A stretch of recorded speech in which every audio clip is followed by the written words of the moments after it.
Bonjour, bienvenue. Je me présente, je m'appelle Zoubida Beraou, je suis professeure en sciences économiques à l'Université de Mascara. J'ai une expérience de plus de 20 ans dans l'enseignement supérieur et je me suis progressivement spécialisée dans le domaine passionnant du management.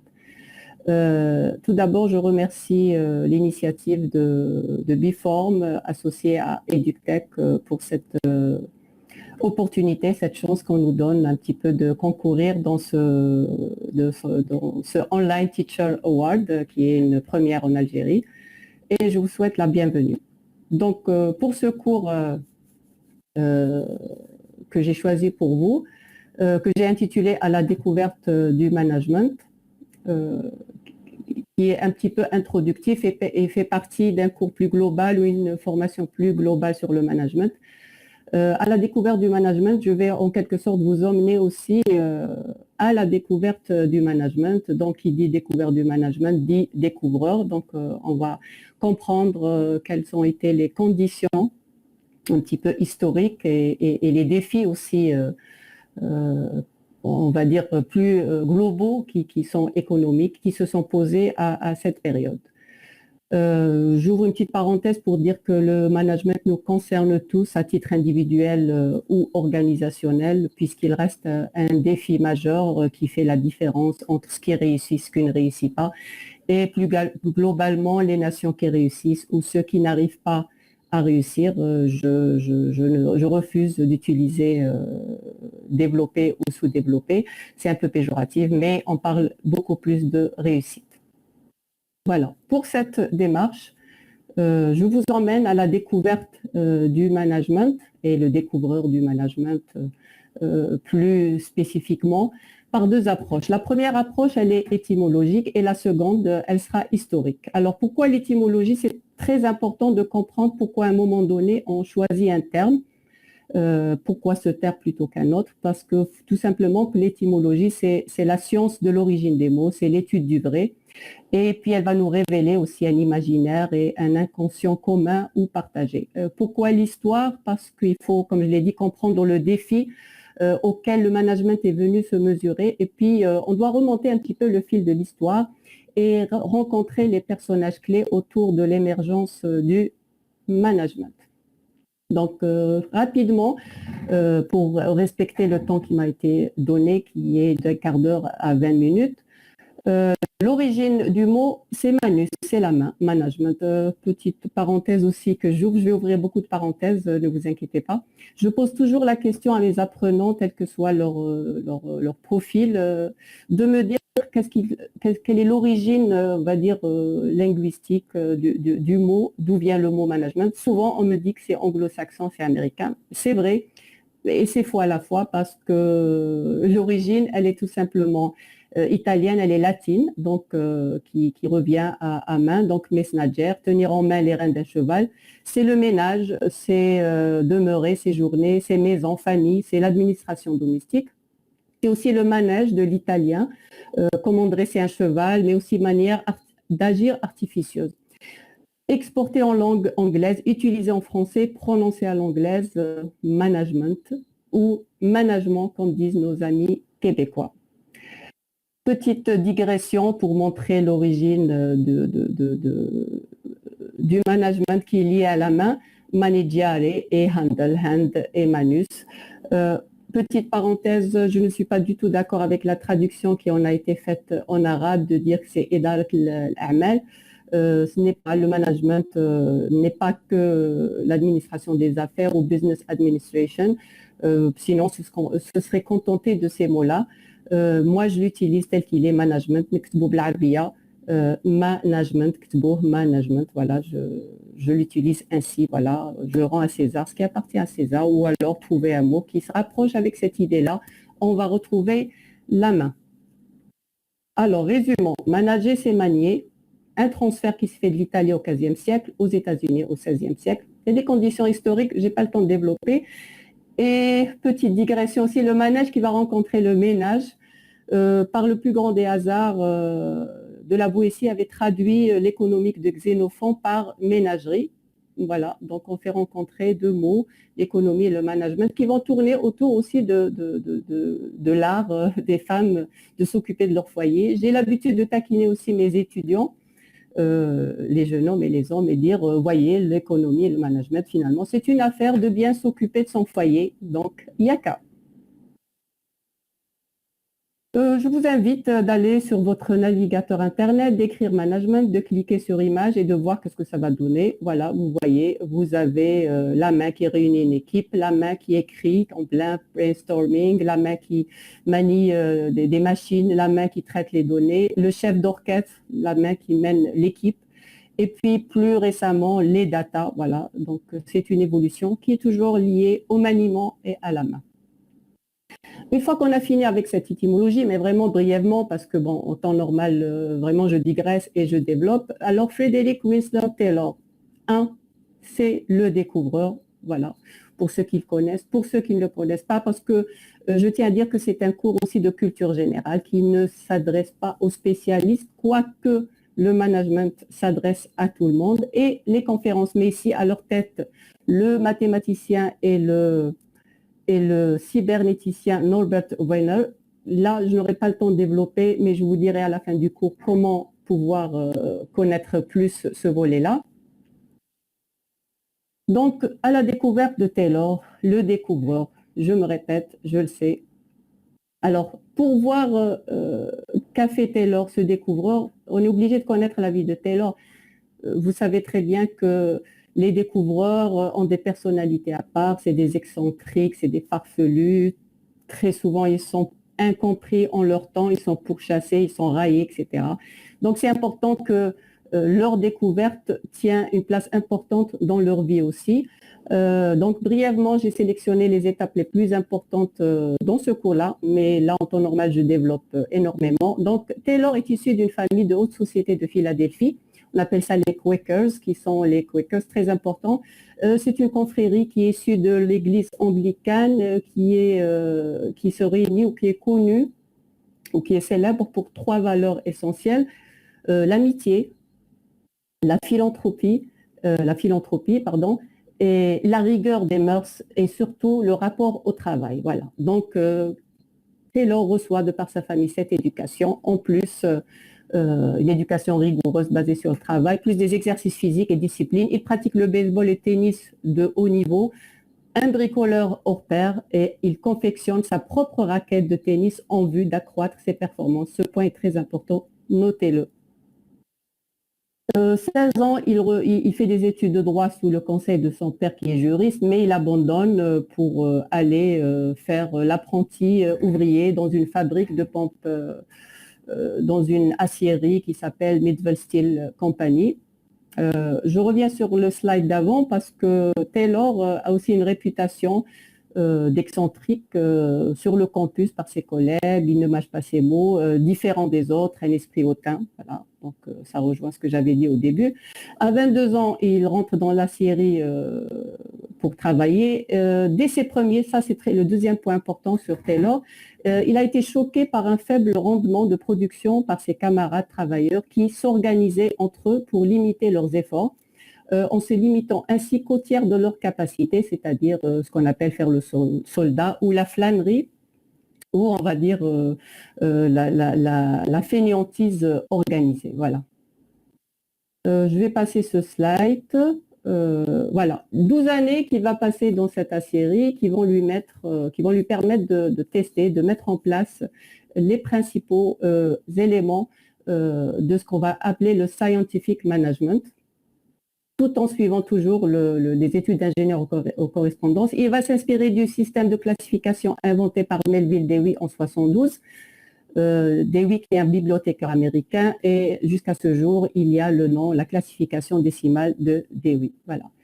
3 points importants, suivez-moi. Il a fait une longue étude sur le mode de travail des ouvriers en pleine activité, notamment le calcul de leurs faits et gestes inutiles en pleine tâche.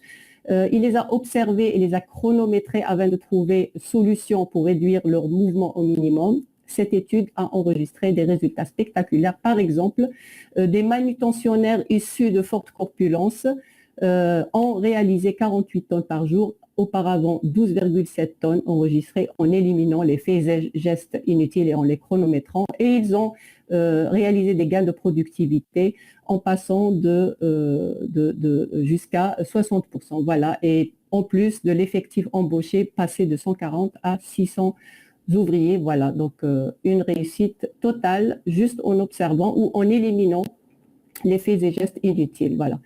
C'est ce qu'on appelle la productivité. Dans un autre contexte, donc, il va élargir ses méthodes à l'ensemble de sa fabrique. La fabrique appartient à une société qui est classée deuxième plus grande de production d'acier aux États-Unis. Et puis à 34 ans, il démissionne pour devenir directeur général de la Bethlehem Steel, qui est basée à la ville au même nom. Voilà. Pendant cette période de gestion, il a été absorbé par des tâches de responsabilité, donc il va cesser ou il ne peut pas tester ses méthodes. Donc, à 39 ans, il publie Piece Rate System, qui a pour objectif de faire payer les ouvriers selon le volume horaire de travail, ce qu'on appelle partage. Et à la fin de son contrat, il s'installe comme ingénieur conseil et reste pendant 8 ans. Au cours de cette période, il développe ses méthodes et les met en application auprès de différents clients. Il publie encore ses mémoires dans des revues spécialisées. À 45 ans, il abandonne momentanément ses activités pour se consacrer à sa famille. Ensuite, il revient et il aura rédigé, bien sûr, son fameux livre entre 1901 et 1915. Il diffuse ses idées sur l'organisation scientifique du travail et devient actionnaire de société. Il intervient aussi comme consultant auprès d'entreprises souhaitant mettre en œuvre ses méthodes. On connaît ou on ne connaît pas, c'est le moment d'apprendre que Ford a mis en application Taylor et les méthodes de Taylor et puis qu'il a réussi, il a connu un succès phénoménal. 55 ans, il lance l'OST, l'Organisation scientifique du travail, The One Best Way, et achève son principal ouvrage. Mais il est attaqué par les syndicats qui s'opposent à ces méthodes considérées comme esclavagistes, trop dures, voilà. On refuse de céder à la flânerie et en fainéantisme. Les syndicats l'attaquent et l'accusent de tous les noms, voilà. Et puis il passe devant des commissions, devant des juges, voilà. Il est accusé de tous les torts par ces méthodes qui n'ont pas un bon accueil en face des syndicats. Les syndicats, bien sûr, mettent la pression sur les milieux politiques et on sait que ces milieux politiques ont besoin des voix des syndicats pour se faire élire. Ça nous rappelle quelque chose.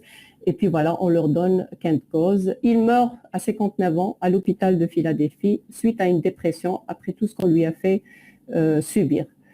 Selon la légende, Taylor a quitté la vie en brassant sa montre à sa main, manie par laquelle l'intéressé donnait une grande importance à la concordance du temps.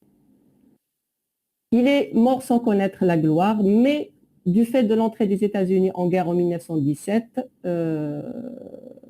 les usines étaient obligées d'utiliser les méthodes de Taylor puisque les syndicats sont montés au front et puis voilà, il n'y avait personne pour rouspéter et puis il y avait l'impératif d'augmenter la production et la productivité et c'est ainsi que les idées de Taylor ont commencé à se diffuser. Donc rapidement, pour ne pas déborder sur mon temps, pour les syndicats, c'était un esclavagiste, pour les patrons, c'était un excentrique, mais pour lui-même, il était visionnaire et incompris, il voulait juste mettre en pratique la science dans l'organisation.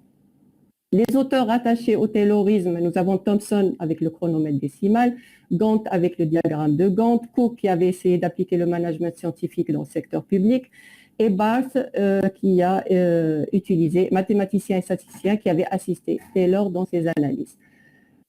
Taylor est souvent enseigné, mais n'est pas lu. Hein. Donc, on définit toujours Taylor pour celui qui demandait à l'ouvrier de ne pas penser, mais d'exécuter les gestes. Il disait que le travail intellectuel devait être enlevé de l'atelier pour être concentré dans les bureaux de planification et d'organisation. Il était chargé d'améliorer les méthodes dans une entreprise minière. Donc, Taylor va même jusqu'à montrer aux manœuvres la bonne façon de charger sa pelle pour atteindre la productivité quotidienne optimale. Donc, étude des gestes, effets, élimination de tout ce qui n'est pas nécessaire. À l'ouvrier Michael Johnson, il lui dit, on ne vous demande pas de penser, il y a des gens payés pour cela, alors mets-toi au travail. Je vous emploie pour votre force et vos capacités physiques, on ne vous demande pas de penser, il y a des gens payés pour cela. Certainement que si on regarde cela avec les lunettes du siècle actuel, on va le traiter de tous les noms, mais il faut revenir un siècle en arrière, si ce n'est plus, et voir les conditions économiques et historiques qui ont fait qu'il y avait cet impératif pour mieux organiser le travail dans des organisations. Ceci a été une révolution. La caricature la plus connue, c'est Charlie Chaplin avec les temps modernes. Bien sûr, ça reste une caricature qui épouse le temps et l'époque. En résumé, qu'a fait Taylor? Taylor a introduit la physique moderne dans l'entreprise, la science et la division du travail, la spécialisation. Ce n'est pas anodin, mouvement, vitesse, distance au temps. Il a découpé les mouvements et les gestes pour en faire la distance. Il a chronométré pour optimiser, il a sorti le temps. Il a introduit la vitesse dans l'organisation. On sait que selon la formule, vitesse égale la distance par rapport au temps. Et ça, c'est la productivité, tout simplement. C'est une révolution dans l'organisation. Une bibliographie, parce que tout travail mérite qu'on cite ses sources pour avoir fait ce PowerPoint. Voilà, rapidement. Voilà. La face méconnue de Taylor. Donc, Taylor a écrit The Principle of Scientific Management et il y a tout un pan de ce livre qui a été ignoré. Je ne vais pas en parler. Je vais vous dire à la fin comment vous pourrez connaître cette face méconnue. C'est juste, voilà. Taylor a inventé l'organisation scientifique. Point. On a l'habitude de dire Taylor a inventé l'organisation scientifique du travail. C'est vrai, comment organiser scientifiquement le travail. Mais au-delà, il a inventé l'organisation scientifique, cette entité qui est scientifique, c'est-à-dire qu'on met la science pour bâtir une organisation. Je rappelle que organiser, c'est disposer de manière à rendre apte à la vie. Il y a une vision biologique, c'est-à-dire qu'il y a une certaine analogie entre, par exemple, le corps humain et l'organisation. Le corps humain, on peut le comprendre scientifiquement, on peut le guérir, on peut détecter des symptômes et on peut agir. Donc, la vision taylorienne de l'organisation scientifique, c'est exactement cela. On met la science, on introduit la rationalité et on essaie de comprendre ce qui se passe. Si on ne bâtit pas une organisation scientifique, on ne peut pas greffer les outils du management, les techniques du management, parce qu'à la base, le départ est faussé. Donc, ça, je ne vais pas le développer. Je le réserve pour une autre séance. Donc, l'origine de l'organisation scientifique, point, c'est biologique. Puis, elle sera cybernétique. Comment cybernétique? Je vous ai parlé des conférences Messi et Robert Weiner. C'est lui qui va lancer cette idée-là. Donc, ce sont dans les années 50 et 60. Vous avez deux termes aussi qui sont connus, c'est l'entropie et le système. Les conférences Messi, vous avez un neurologue, un mathématicien, un psychosociologue, un économiste, un psychiatre, un physicien, un linguiste et un prix Nobel d'économie mathématicien. Ces personnages qui sont intervenus dans les 50-60 avec leurs conférences ont introduit ce qu'on appelle une découverte phare à l'époque, c'est l'ADN. L'ADN, c'est l'information, c'est le code et c'est ça qui a été, c'est la vision cybernétique de l'entreprise. Donc, pour résumer tout cela et essayer de ne pas déborder, donc organisation scientifique, information, management. Donc, le management a besoin de l'information pour fonctionner, mais l'information a besoin de l'organisation scientifique pour exister. Voilà. Nous avons la société d'organisation, donc société d'organisation comme la société des hommes et des êtres humains, et nous avons la théorie des organisations pour aller piocher et comprendre ce qui se passe à l'intérieur des organisations. Voilà, je pense avoir clôturé brièvement pour vous donner envie de suivre ce que je peux vous raconter dans la découverte du management. Je vous donne une adresse, dzskills.com. Il y a un cours qui s'appelle Management Skills, donc je vous invite à noter pour pouvoir me rejoindre. Les points que je vais aborder dans ce cours plus global, c'est la pensée managériale qui gouverne le monde, la généralisation du modèle managérial à l'ensemble de la planète et le devenir organisationnel monde.